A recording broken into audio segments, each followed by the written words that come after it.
గీ జరాలు సర్దులు చిన్న చిన్న బీమార్లన్నీ ఇంటి చుట్టుపట్టు ఉండే మురికి కాలువల నుంచే దాపురం అవుతాయి. కాలువలు ఉండే దోమలు ఈగలు జిబ్బుమని మనుషుల మీద వాలి లేనిపోని రోగాలను అంటగడుతుంటాయి. మరి అసొంటి రోగాలు రావద్దనుకుంటే మన ఇంటి చుట్టుపట్టే కాదు అంతటా శుభ్రంగా ఉండాలి.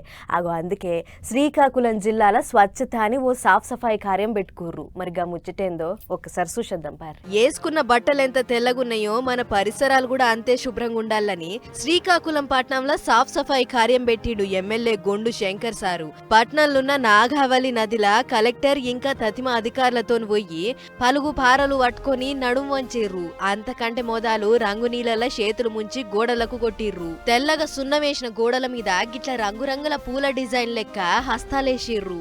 అటెంక నది మీద దండయాత్ర చేసినట్లు ఒకటేసారి ఎగబడ్డరు. పేర్కవైన చెత్తంతా తీసి బండ్లేసిర్రు. నాగవళి నది మొత్తం ఏడబడితే ఆడ చెత్తతోనే నిండిపోయింది. దీన్ని శుభ్రంగా ఉంచుకోవాలి అని ముచ్చట్లు చెప్పిండు సారు. కేంద్ర రాష్ట్ర సర్కార్లు అవ్వల్దారుగా పెట్టిన స్వచ్ఛత హీ సేవా కార్యాన్ని గిట్ల జనం నడమ కానిచ్చిండు ఎమ్మెల్యే. సర్కార్ తరఫుకెంచి చేస్తుర్రు కాబట్టి గీ బాధ్యత మనందరిది అని బడి పొల్లగాండ్లు కాలేజ్ పొల్లగాండ్లు కూడా నడుమంచిర్రు. ఇద్దరు కలిసి ఓ సంచి ఓ బుట్ట పట్టుకొని చెత్తంతా తీసి బుట్టలేసిర్రు. మున్సిపాలిటీ కార్మికులు కూడా మేం ఒక్కలమే వేస్తే ఎన్నొద్దులు పట్టునో ఏమో గీ సాఫ్ సఫాయి కార్యం పేరుతోని మాకింత మేలు చేసిర్రు సార్ అన్నట్లు అందరితోని కలిసి చెత్తనంతా ఏర్కొచ్చిర్రు. ఇక ఎమ్మెల్యే గొండు శంకర్ అన్న మాట్లాడుకుంటా ఈ కాడ నుంచి నాగవల్లి నదిలో ఎవ్వళ్ళు కూడా చెత్తయ్యొద్దు, ఇండ్లకేంచొచ్చే మోరి నీళ్లను నదులకు ఇడవద్దు, వాటి కోసం సపరేట్ ప్లాంట్ పెట్టి శుభ్రం చేస్తాం అన్నట్లు చెప్పుకొచ్చిండు.